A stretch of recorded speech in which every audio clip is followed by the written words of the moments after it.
Hello, I'm Graham Taylor. I'm a professor at the University of Guelph, and I'm the research director at the Vector Institute for AI. As tonight's opener, I was asked by the organizers to define artificial intelligence. I think about AI in two ways. First, it's a multidisciplinary field of study that focuses on the development of systems that can perform tasks that typically require human intelligence. Its applications span various domains, including healthcare, finance, education, transportation, entertainment, and with the potential to transform many others, which you will hear about this evening. My alternate definition of AI is a goal. The goal to build machines that can not only perform tasks that typically require human intelligence, but to enable machines to mimic or even surpass human cognitive abilities across a wide range of domains and tasks. And some refer to this end state as artificial general intelligence. It's this latter perspective, backed by claims from prominent researchers about our proximity to achieving such AI, that truly sparks our imagination and curiosity. And despite some concerns about AI's trustworthiness and safety, we're here to explore tonight its potential for a brighter future. My focus is on AI for biodiversity, an arena that deserves our attention, while at the same time is an invigorating place for advanced AI research. There's often a divide between fundamental and applied research. On one side, those who want to advance AI capabilities develop on abstract benchmark data sets that's detached from real-world applications. On the other side, those who want to pursue applications in AI are typically confined to pre-existing techniques due to the practical complexities of real-world implementation. However, AI in biodiversity brings forth unique challenges that push at the boundaries of modern deep learning. Biodiversity, essentially the diversity of life on Earth, has more than just scientific importance. It shapes our lives and our planet's health. Yet despite its significance, biodiversity has suffered severe declines.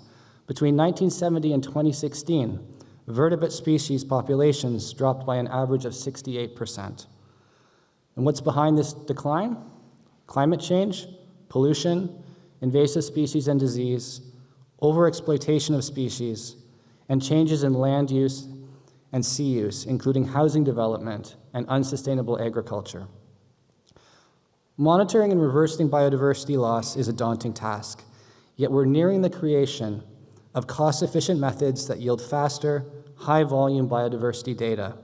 And AI holds the key to harnessing this data for economic, policy, and regulatory use.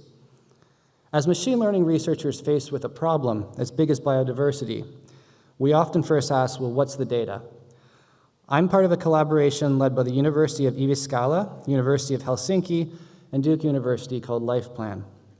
LifePlan aims to build a planetary inventory of life and has enrolled more than 100 teams worldwide to collect different types of biodiversity data. Large tents, called malaise traps, passively collect flying insects, yielding DNA and images. Cyclone samplers literally suck DNA out of the air. And soil samples are analyzed for fungal DNA. Camera traps photograph animals day and night, and audio moths record bird and bat sounds. My team zeroes in on DNA barcodes and imagery. DNA barcoding is a technique developed at the University of Guelph that uses a short, standardized segment of DNA. Despite its reliability for species identification, DNA barcoding is costly and time-consuming. Hence, we're creating computer vision techniques for quick, in-the-field identification and bulk identification of hundreds of thousands to thousands of insects in a single image. Identifying plant and insect species presents unique challenges compared to mainstream computer vision.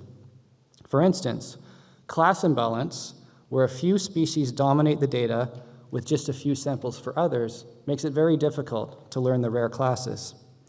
The problem is also fine-grained, which means very, very similar species are hard to tell apart.